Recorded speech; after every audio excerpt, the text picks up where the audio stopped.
Dave's fall. In fall I see stained glass sky and elm trees like arches in an abandoned cathedral.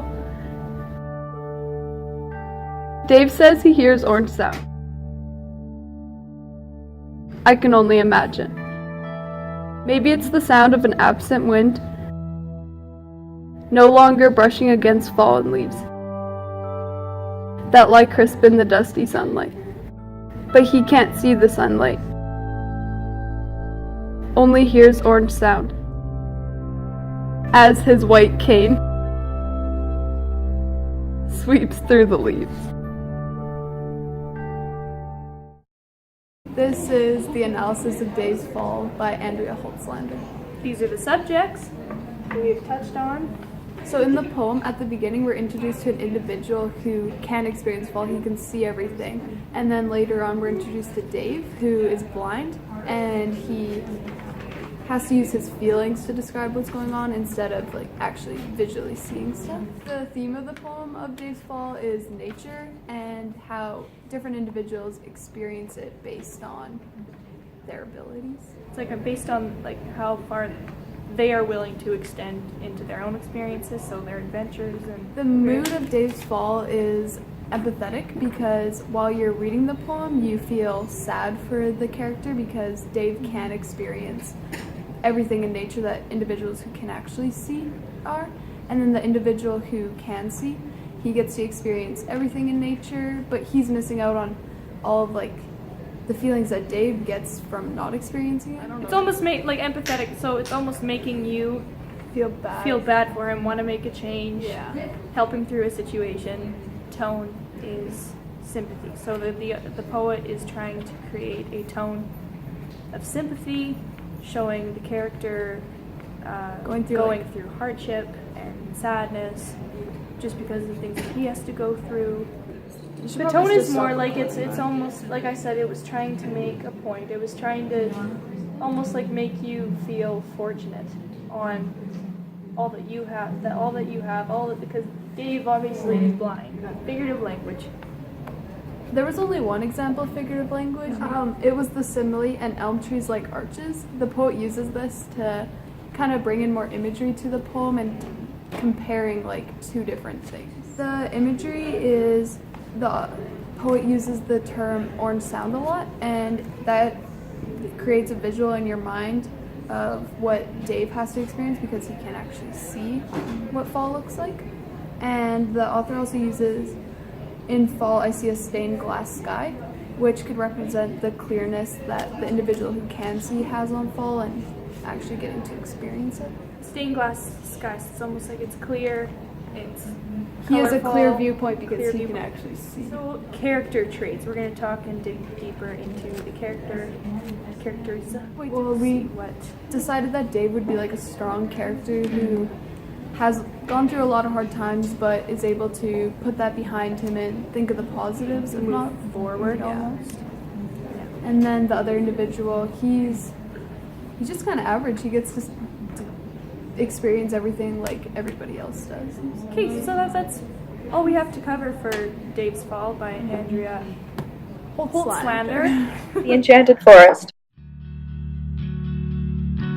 A place you go where there is no sorrow.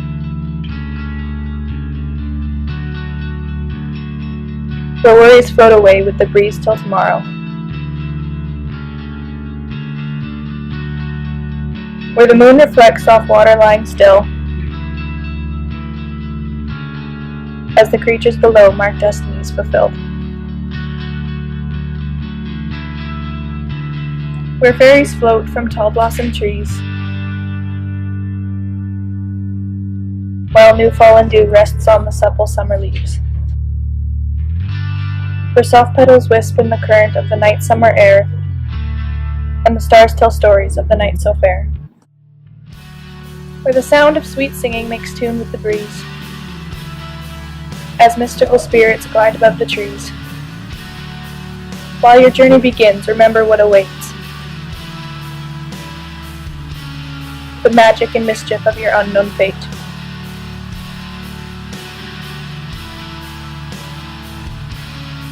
Don't fret, don't fear experiences ahead.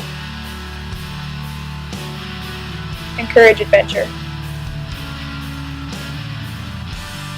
Or be muggle instead.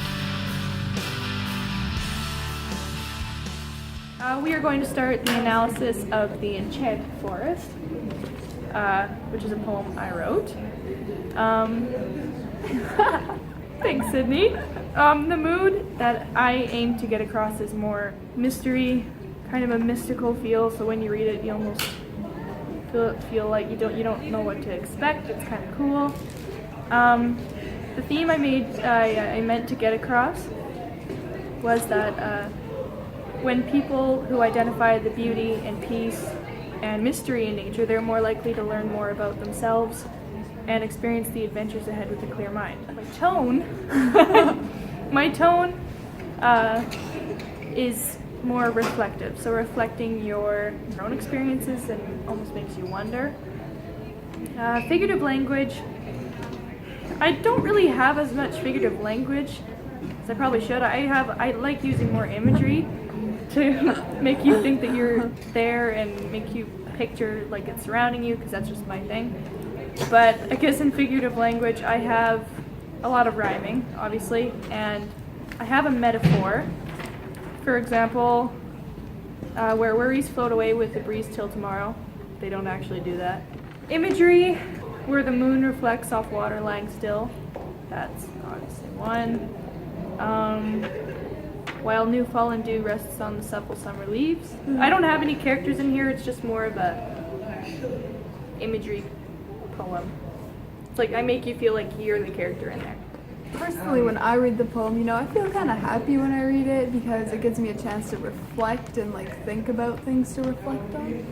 Well, I like to think about memories when I read the poem, the happiness that I feel, and maybe the regret I could feel before I would go on an adventure and go and experience things, but I realized afterwards any kind of memory and experience of anything is really worth it in the end. Even if it may not be a great one, you still learn from that in a way. So, that's it. That's the analysis. There we go. Peace out. All right. Of the poem. Are you saying that for real? I think so, you weren't. Okay. Okay. So I just say, and then we take a little breather. Okay. Dang it. It's okay. It's okay. Guys, I don't. And cut. Okay. What are you A lot doing? of examples. It should.